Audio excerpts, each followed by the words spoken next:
wanted to ask you firstly this week, actually, about the bid for the High Street Future funding. This is about Mersey. It's a bid to government who government put together a pot of money and wanted some future high street innovative ideas as to what we can do with high street. And we've put a bid in, and it's around the old Marks and Spencers and VHS buildings, and it's about us changing that into a community space called Stockroom. So it's a learning and knowledge hub in the town centre with basically for the community. And when will you get to hear about that? Well, we're hoping, fingers crossed, later on this year.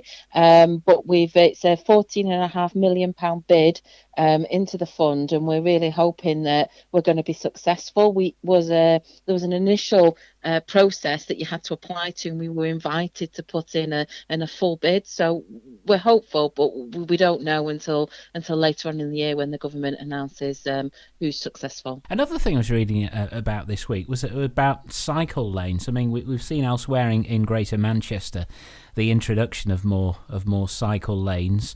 What's the situation with Stockport with regards, for example, the A6 and the A34? So we have some proposals, and we've put a bid in for those proposals, which we're hoping to find out about today, if not the beginning of next week, as to how successful we've been. What we're looking to do is put some parallel routes in along the A6, both around the Hazel Grove into the Stockport Town Centre area, and also Stockport Town Centre towards Manchester City Centre, and a parallel route for the A34 around the Stanley Green industrial estate area. Yeah. So we've got these proposals in. The proposals are based on a lot of work that we've done, because we've been really ambitious about our cycling and walking for some time now.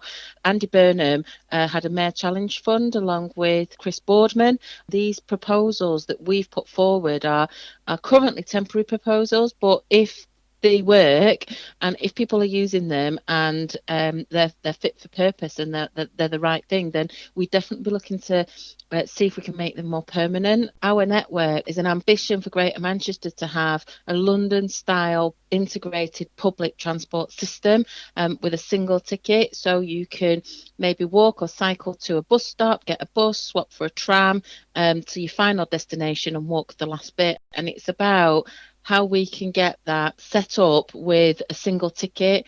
Anything else you'd like to touch on this week at all? Just to really kind of sort of say that we've obviously had the non-essential shops starting to open. We've launched the One Stockport campaign. The market in Stockport Town Centre has started to open, as well as independent shops along Underbank and, of course, Mersey Way. I'm really hopeful that we can continue to support our local businesses, shop local, buy local. There's a lot of businesses that have really pulled together with us and helped us in this crisis. Dodd Group, they donated a van and driver to help us deliver the food parcels that we needed to deliver. Allied Bakeries, they donated over 10,000 loaves of bread. Hopefully we can continue with this great community spirit and support our local businesses. Absolutely. Hear, hear. Great stuff. Thank you very much again, Elise.